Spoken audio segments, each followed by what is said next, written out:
Please welcome to Streaming for Vengeance, the leader frontman from Budderside, Mr. Patrick Stone. Pleasure to meet you, sir. You too, Tim. Finally, thanks for doing all of the wonderful things you've done for the band. We can't do it without support like yours, so I really appreciate you. Well, and thank you for the whole Whiskey A Go-Go thing. We were talking like a few months ago, but that was really wonderful to be part of that whole experience. So, well, it would have been more wonderful to be there, right? All right. Yeah.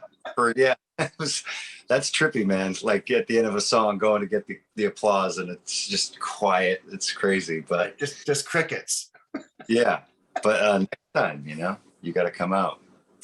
Now, let's start with this whole COVID nastiness and spiritual violence. We're 3 months into the big rollout, but what does that mean in this? I know things are a lot better. Even up here in Canada, things are getting a lot better every day, but you've had 3 months of a brand new release. Explain what's been going through your head and what's going to happen when it can finally explode. I just kind of adjust I just roll with the punches when they start flying in. So COVID was a great excuse to just get really creative. So yes, we released a brand new album. We recorded 4 new videos. There's a 5th one on the way that'll come out before September for the spiritual violence record. So it was just a great excuse for us to get really creative. We went and we recorded a new album. We went up to Tempe, Arizona, and visited Matt Good, who's an exceptional producer. And he just did things for the band with our sound and our character. It's mind blowing. We can't wait to share it with you. So COVID was a great excuse to get really creative. And now that things are starting to open up again, of course, there's this onslaught of every band in the world is doing a tour now or in a festival and everything else. And, you start to kind of freak out and you forget how fast of a pace rock and roll moves at. And, luckily we're on the Rocklahoma festival, and the tour is starting to build around that. And when the new releases come out, I can't even imagine the sky is the limit for this band. I can see a certain glow in your face right now. Like you want to literally explode. I do. I really do. There's so many cool things. I've never been so busy. And making videos is like kind of my favorite part of the process. I mean, it's funny when I'm sitting in the studio singing and we're writing songs, that's when I say that's my favorite part. When I'm doing videos, I say that's my favorite part. When we're playing shows, I say that's my favorite part. So I guess I should just admit that I just love all of it so much. But right now I'm saturated. I've got four different videos I'm working on at the same time for our band. Right. And released, one at a time. We're going to try to punch people in the face every 6 weeks as soon as we start releasing new material, so that you're just bombarded with great content. But the creativity comes from so many different directions because each song is about something different. And I like to really relate the videos to the songs, so you kind of reach inside and try to replace those memories with enactments of whatever can support the story. So right now I've got my fingers in 4 different pies, you know what I mean? And they're all very different, just like a movie maker. He makes a romance, he makes a thriller, he makes a horror movie. That's kind of what I feel like right now. I've got my fingers in so many different things. So it's exciting. Can we talk about the new record and the striking artwork and the title and the demons and all that kind of fun and not fun talk? But it really, and you're right, the videos are just like, wow, you guys have put a ton of effort into this thing. Yeah, I mean, I think it's all or nothing, I sit with Matt Pinfield and he talks about how David Bowie used to put so much of his, just in every avenue of every release, there's artwork and, the pages in the books that come with the albums, the LPs and the song choices and the lyrics and everything else. And he said that's kind of dead nowadays, I'm seeing it come back a lot. I think maybe I see even more so than he does, because I'm really appreciating a lot of the people that do put in that kind of work. And I appreciate them that much more. I really like to get a full experience out of a band, more than just like some silly, picture that you just kind of put a filter on and then threw the song out with it. I like to dive in and see what they were, the more you put into it, the more people are going to understand where you're coming from, I think. And you'll have a deeper relationship with your fan base, I hope. Now, the feelings of creating when you're clean versus, you know what I mean? Obviously it's a different clarity from, you know what I mean? Like, oh, are you comfortable discussing overcoming all those demons? Yeah, no, I'm super comfortable talking about whatever you want. The cool thing is, it's funny. I did so much songwriting when I was high, and I was high for a long, long time. You know what I mean? I was a junkie for many, many years, and the sorrow and everything that transcended into those songs that I wrote then that never quite got that final touch to them. You know, there's demo after demo after demo, and I'll revisit those songs at times, and I'll find just one little piece that was, you know, there'll be a 7 or 11-minute song, you know, something I jammed on with Jimmy Bain from Dio. Right. He'd come up, we'd just sit there hunched over our guitars, and we'd hit record. And, you know, 2 hours later we'd stop, and then there's too much there to listen to, you know? Right. And then I'll just go on a long drive, and I'll remember something, and I'll pull something up that I'm lucky enough that I was able to salvage from those days. And even if it's just one piece, sometimes I pull that part of the music, that lesson from what I was going through then, and then I'll put a verse around it and a new bridge on it, and there it is. It's a new song with kind of the core of that journey that I've gone through. And then there's this perspective from this side of it, so it's really kind of unique, you know. Writing sober also allows me to, like, I mean, I can, you know, sometimes the inspiration comes. Last night I was sitting in my bed and the inspiration just came, and I'd just gotten home, and before I went to sleep, I mean, it was like an hour. I think I've written a new smash hit song. You know what I mean? Sometimes it just comes in, the beat, you know, the melody for the music, and then you know, most of the time it'll evoke some kind of some feeling about something that's inspiring me. Usually there has to be some kind of muse. Definitely something needs to be weighing on me heavily, sober or clean. I mean, sober or fucked up or whatever. Something definitely pushes me to process whatever I'm going through with music. And when I do that, usually it's worth the time for the person that's going to listen to it. Can you describe, like, the ultimate comfort zone place for creativity in your head? Is there like a special little box that you get to go somewhere? You know what I mean? It could be a physical place. It could be, I'm not saying drugs, obviously, but just like it could be the couch you're sitting on right now. Right. No, it's really not it's not a place on the earth. It's a place in here and in here. Right. Then that place it's one place alone that exists in whatever realm you want to stay to.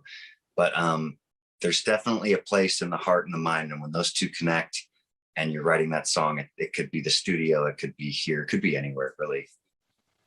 Some say, oh, sorry, no, go ahead. When it strikes, it's a comfortable place, and you just have to sit down wherever you are and really, you know, take advantage of that, you know, because it's not every, you know, you can't just, at least I can't just come up with something that I think is, you know, or that's going to be great, you know, just force myself to do it. It's not work. It's kind of like when the inspiration hits, that's the job, is to really connect with it and utilize it at that very moment, and hone in on what it is that the universe is trying to tell you, so that you can be the messenger for your fans, you know. Wow, that's very deep. Whoa. Some would say, though, not to be devil's advocate, but I will, that the Beatles and Floyd and Aerosmith did their best work when they were in the clouds somewhere. Yeah, no, it's true. I mean, you can lose yourself, and that you know, the sense of reality, if that disappears, I think sometimes you have a clearer view of you know, the meaning of life, really. You know, psychedelics and stuff like that can really help you hone in, especially on a better vibration. You know what I mean? You take a bunch of mushrooms, and before you know it, you're smiling and laughing. And, you know, a lot of the things of this world, you know, they become unimportant. And what does become what becomes unimportant is, you know, the emotion that you're focusing on, and the ability for the mind to process it and talk about it, you know. And sometimes words aren't enough, but if you have a guitar in your hand and you start playing, somehow, you know, the magic can happen. Definitely. I'm not saying it's not for everybody. I don't not recommend it, you know. Right. greatest time I've ever had. And I think I got a spiritual education that's beyond any other you can get anywhere else. And I know that the Beatles would agree. And anyone out there that's ever pushed those limits, it's not for everybody. You know, I don't recommend it for everybody. If you can go without it, that's great. I mean, our guitar player, Sam Bam Colton, has never had a drink, never done a drug in his life. And he is tuned into music like nobody else. So, you can go both ways. It's just, for me, I went there, I saw it. I'm lucky to be alive. It almost killed me so many times. I mean, I shouldn't be here. So I'm so grateful to be alive. And, you know, I made a promise. The universe made a promise come true for me that I begged them for, and now I'm keeping I got to keep my end of the bargain. So that's just my story, you know, that's just where I'm at. Let's get on to some brighter topics then, because I keep reading about you guys describing yourself as modern music. Tell me what that means. Fake it until you, be honest with you. I feel like we've had one foot heavily in the past since the first record. You know, I was just so heavily influenced by the music that was far behind me. You know, all of my friends were usually 10 to 15, 20 years older than I was. They were all listening to, you know, the music of the 70s and the 60s and the 80s. And you know, so that really sunk in with me. And I can't help but carry that into my writing, because that's how I related to music. You know what I mean? The emotions. And that's how, you know, if it sounds like that, then I think it's good. But at the same time, I've always wanted to be more of a modern band, just because you want to stay relevant and everything else. So I think now going into this next phase, you're really going to get an understanding of what we mean by that, especially with the new lineup and going in and recording all together.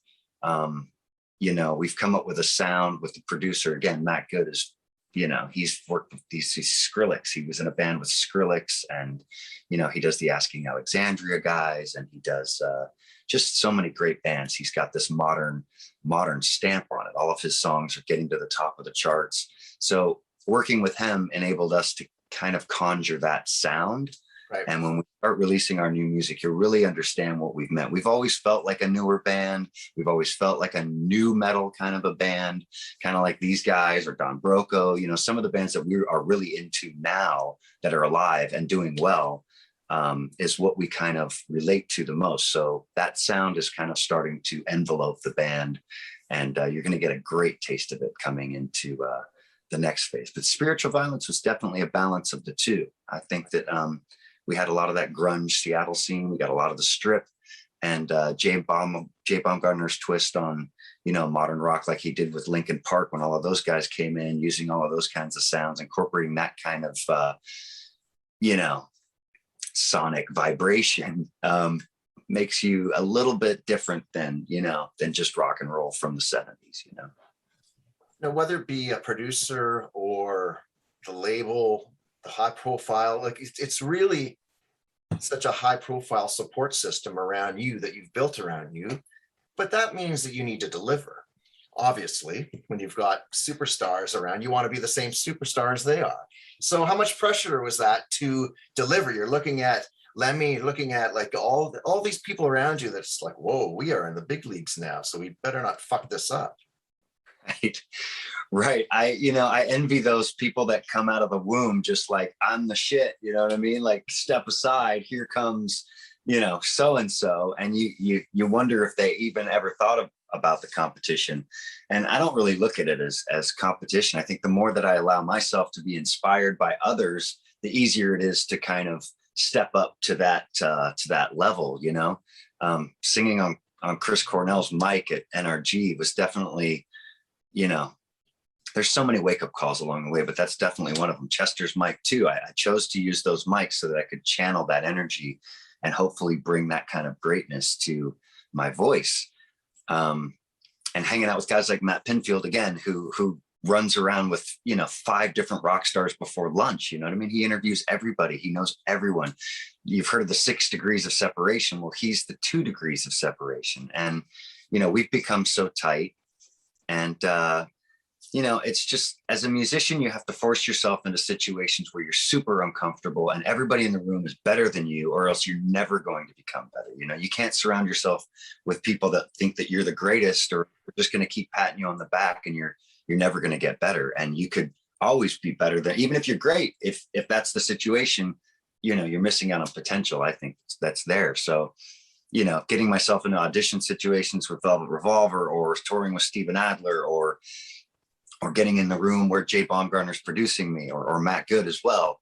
It just, you know, constantly push yourself to be the best. And when you listen back to that recording, be honest. And if it's great, it's great, you know, and then even when you think it's great, you might put it out and it doesn't do as well as you think. So again, keep pushing yourself so that the next one that you put out, hopefully, is that home run. You know, I'm still waiting for my Sweet Child of Mine. I'm still waiting for my, you know, When the Lights Go Down in the City. You know what I mean? We need that overnight success thing. I think it's coming. We've definitely got some smash hits far beyond even what I think we've ever done. Even though I love those songs, no diss to all of the stuff that I've created in the past, but what we've got coming is definitely the result of all of that stepping up and walking into being that great, you know.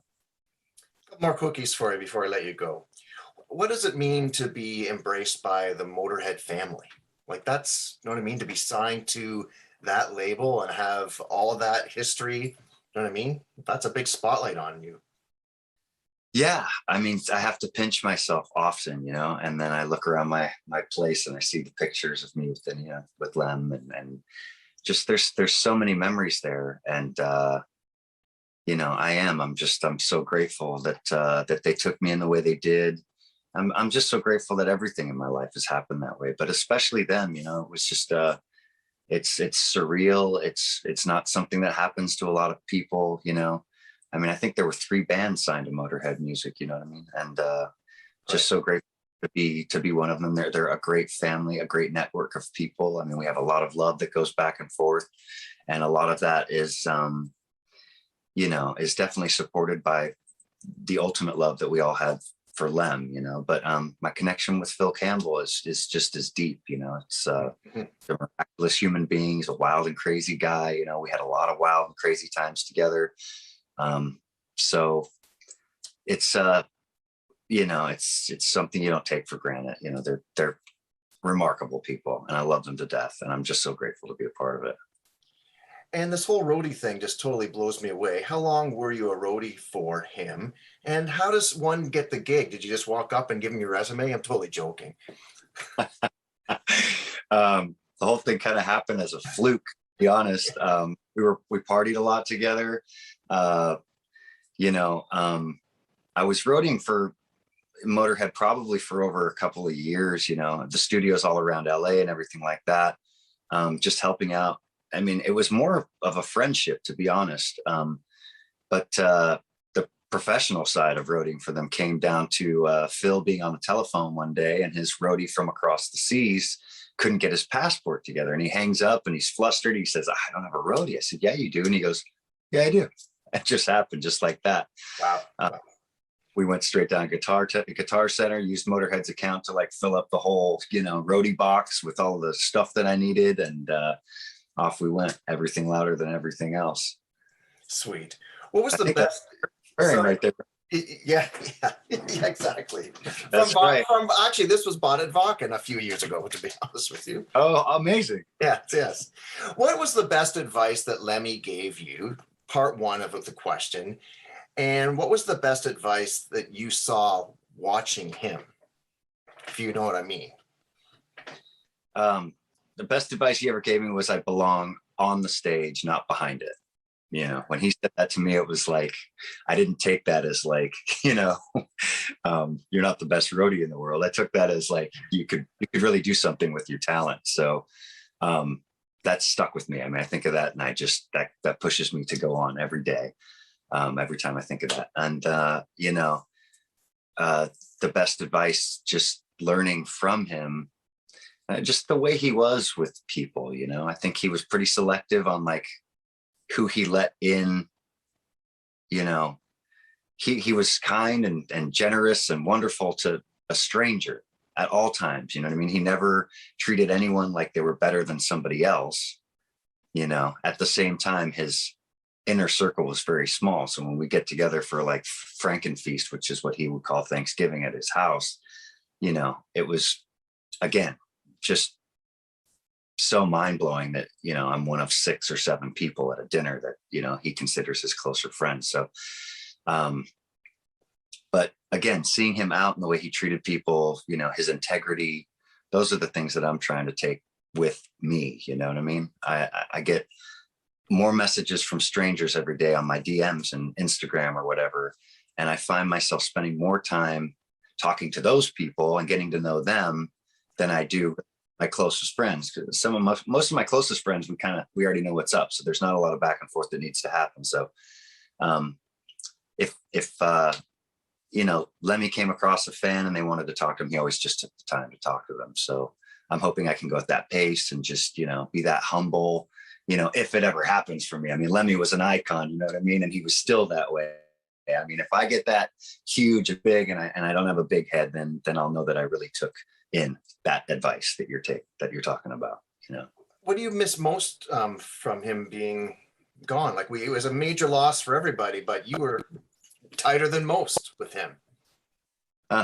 You know, it seems like it was just such a flash. It's so crazy. It's like, you know, sometimes it just feels like it was just such a flash, but it really wasn't. It was probably over a decade. You know what I mean?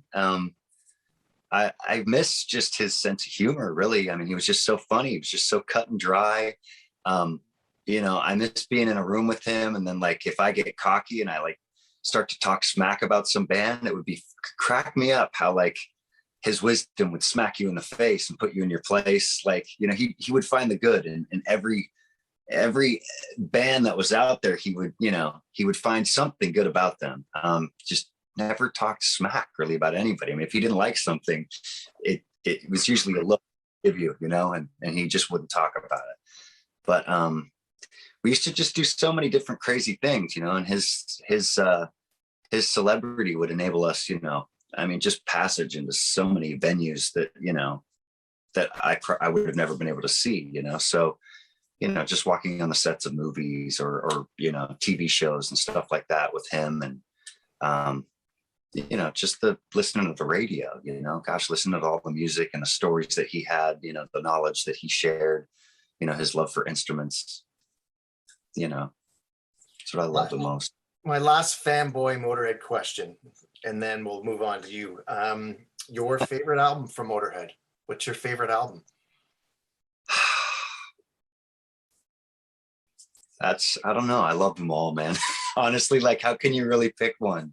I mean, my buddy just sent me as a gift the Bomber LP, so I'm listening to that now. So, I mean, I'll say that, you know, for now, but it's just like every week I'll pop out a new one and I'll put it on and listen. You know, there's just too much.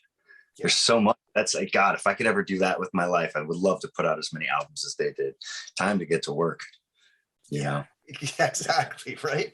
Well, okay. Let's finish off with, give me the next couple of months in your world, because is that really public knowledge about this new record being done? Like already, like something else on the can? It's not. You're kind of in on something, you know. We've brushed on it a few times, but I think that as we go closer to us releasing new material, I think it's a little bit more of a freedom to talk about it as we're trailing off with the last release. I do have one more. We have one more video coming out for this song, or for this record, Spiritual Violence. Okay. Things We Do, that was written for my buddy Wes Arkeen, who died of an overdose. Every anti-drug message at the same time, it comes from a place that's, you know, my background is definitely in there. My all of that is in this song. So that's coming out as a lyric video, but it's an illustration thing too. So it's a great walk down that message. And that comes out. We're prepping up for Rocklahoma, and that will probably tour a good week out, good week back from that.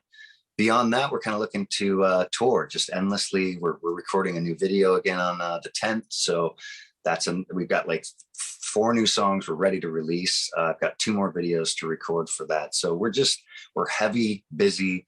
the next few months, recording videos and touring, you know, the basics.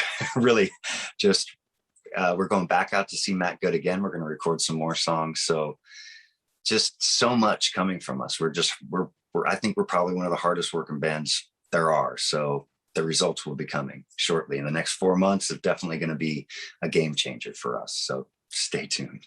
Be careful what you wish for. You might just get it. This is what you were born to do, right? Yeah, I hope so. Yeah, I think so. I know so. This is all I do. I can't help it. Awesome finale. Thank you so much.